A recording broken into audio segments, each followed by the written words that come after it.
আমারও মাফ করে দেন স্যার, আমি আর জীবনও স্যার এরকম ভুল করতাম না স্যার।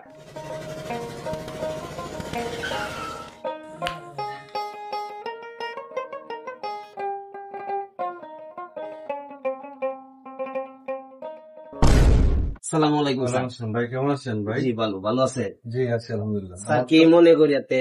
আমার তো হঠাৎ করে ব্যালেন্স শেষ হয়ে গেছে, মোবাইলে ব্যালেন্স শেষ হয়ে, একটু মোবাইলটা দেন আপনার, ব্যালেন্স ঢোকাবো। বাহ, এটা তো আইফোন দেখা যাচ্ছে। জি স্যার, আইফোন। ও আচ্ছা আচ্ছা, কবে কিনছেন? কিনছি স্যার, বছর হইতেছে।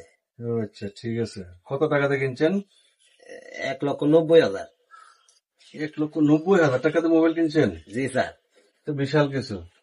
তা আপনার দোকান দেখা যাচ্ছে ভাঙাচুরার মতো, কিন্তু 1,90,000 টাকাতে মোবাইল কিনছেন। আপনার দোকানটা ডেকোরেশন করতে পারতেন, বিভিন্ন মাল উঠাইতে পারতেন, তো ভালো লাভজনক হইতো। স্যার সত্যি কথা বলতে স্যার, এটা 1,90,000 টাকা দিয়ে কিনছি না, second hand sir, second hand কিনছিলাম। ও আচ্ছা, সেকেন্ড হ্যান্ড মোবাইল কিনছেন? জি স্যার। আচ্ছা ঠিক আছে, আপনি বসেন। আপনি হয়তো অস্থির হচ্ছেন কেন? না স্যার। কাঁপতেছেন কেন আপনি? আপনার নাম কি রুকন? জি স্যার। আমার পিতার নাম কি আব্দুল মুতালিব? হ স্যার। গ্রামের নাম বাসাটি? জি স্যার।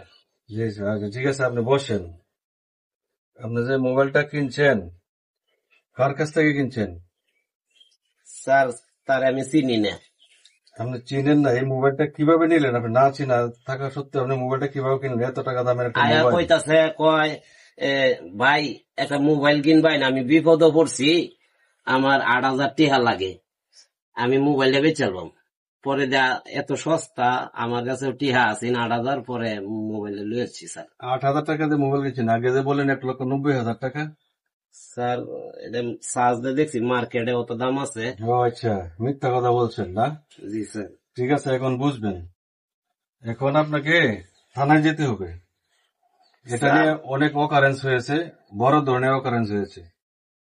আমার উদ্দেশ্য ছিল আপনার বিকাশে টাকা নেওয়ার জন্য না, ব্যালেন্সের জন্য। আমি আসছি শুধু এই মোবাইলটার জন্য। এটা থানায় কমপ্লেন হয়েছে, এজন্য মূলত আসা আপনার কাছে। আমি তথ্য প্রযুক্তির মাধ্যমে আপনার ঠিকানা পেয়েছি, তারপরে কিন্তু এখানে আসা, আমি শনাক্ত করে এখানে এসেছি আপনার। স্যার আমি তো এটা কিনছি স্যার, আমার তো দোষ নাই স্যার। দোষ নাই, এটা আপনি বললেও হবে না। আপনি যে অপরাধ করছেন, আপনার বড় ধরনের শাস্তি হবে। আপনাকে থানায় যেতে হবে, আসেন। স্যার এরকম বলার কথা না স্যার। দেখেন, একটা বাস থেকে ডাকাতি হয়েছে, সাথে অনেকগুলো টাকাও ছিল, যেগুলো আমরা বাদী যেভাবে অভিযোগ করেছি আমরা সেভাবে বলছি। তো টাকা ছিল 5 লক্ষ, সাথে এই ফোনটা ছিল। এখন ফোনটা পাওয়া গেছে, আপনার নাম রুকন ভাই? জি। রুকন ভাইয়ের কাছে পাওয়া গেছে। তো এখন ওনাকে ভর্তুকি দিতে হবে। এখানে যে অপরাধটা হয়েছে সবটা ওনার উপরে আসে। আমি একটা কথা বলি স্যার, উনি আমরা কিন্তু কাল থেকে দেখতেছি যাবৎ যে উনি অনেক ভালো মানুষ। এরকম ধরনের কাজ উনি মানে এরকম ধরনের কাজ মানে পাইনি এত। উনি ফোনটা মনে হয় কত টাকা দিয়ে কিনছিলেন? আমি এটা 8,000 টাকা দিয়ে কিনছিলাম স্যার। আর বছর আগে বলা আছেন অনেক ভালো না, ওনা তো এটা বললে হবে না, কারণ আমরা ডকুমেন্টস পেয়েছি বিধায় কিন্তু এখানে আসা হয়েছে, তারা শনাক্ত করেছে, এভাবে পাওয়া হয়েছে। কিন্তু ওনার কাছে তো কোনো ডকুমেন্টস নেই, ওনার কাছে কোনো বক্স নেই। ওনার কাছে যদি আজকে বক্সটা থাকতো তাহলে দেখাইতে পারতো যে এটা ওনার মোবাইল। এখন কিন্তু ওনার কাছে কোনো প্রমাণ নেই যে ওনার মোবাইল। স্যার স্যার আমারও মাফ করে দেন স্যার, আমি আর জীবনও স্যার এরকম ভুল করতাম না স্যার। না না না, স্যার আমি আর জীবনও মোবাইল কিনতে গেলে আপনার অবশ্যই ডকুমেন্টস লাগবে। এবং যারা মোবাইল কিনবেন, আমি ওনাকে দিয়ে বোঝাচ্ছি যে উনি যে আজকে বিপদে পড়েছে, আপনিও পড়তে পারেন, আমার ভাই পড়তে পারে, আত্মীয় স্বজন যে কেউ পড়তে পারে। যে কেউ মোবাইল কেনার সময় অবশ্যই আমরা মোবাইলের বক্স আছে কিনা, লোকটা সঠিক কিনা, সবকিছু যাচাই করে তারপর আমরা মোবাইল কিনবো। আর পুরাতন মোবাইল কেউ কিনবো না।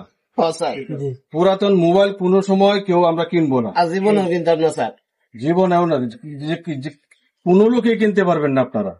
আমি সবাইকে সতর্ক করার জন্য এ কথাটা বলছি যে পুরাতন মোবাইল কোনোভাবেই যেন আমরা ক্রয় না করি, তাহলে আমাদের যে কোনো সময় যে কোনো ধরনের বড় বিপদ আসতে পারে। মার্ডার কেস হইতে পারে, বড় ধরনের ডাকাতি, লুটপাট, বিভিন্ন ধরনের বিপদে পড়ে যাবে। আর তাই আমি সবার উদ্দেশ্যে বলছি, পুরাতন মোবাইল থেকে আমরা বিরত থাকবো, পুরাতন মোবাইল কিনবো না। হয় কম দামে মোবাইল কিনবো, কিন্তু বড় জিনিসের প্রতি লোভ দেখাবো না।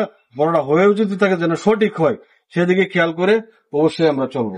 জি স্যার, মোবাইল যদি আমার ট্যাঙ্গে তলে হইয়া তাই জীবনও আমি এইসব মোবাইল টুহাইয়া লইতাম না, টিয়া দেখি দূরের কথা। ঠিক আছে, আমরা এই কাজটা যেন কেউ না করি। সবাই সতর্ক থাকবেন। আসসালামু আলাইকুম। মূলত আমার এই ভিডিওটা ছিল একটা শিক্ষামূলক ভিডিও। আমরা বিভিন্ন জায়গায় বিভিন্ন প্রান্তে অনেক সময় দেখেছি এইভাবে মোবাইল কিনে মোবাইল ফেরত দিতে হচ্ছে, থানার লোক এসে নিয়ে যাচ্ছে। তো আমরা যেন এই কাজটা থেকে বিরত থাকি, পুরাতন মোবাইল আমরা যেন কেউ না কিনি। আর যদিও কিনে থাকি অবশ্যই ডকুমেন্টস সহ কিনবো, না হলে যে কোনো সময় যে কোনো ধরনের বড় ধরনের বিপদে পড়তে পারেন। তাই আমি রুকন ভাইকে নিয়ে একটা ভিডিও তৈরি করেছি। যদি ভালো লাগে ভিডিওটা শেয়ার করবেন, লাইক কমেন্ট শেয়ার করবেন। আসসালামু আলাইকুম।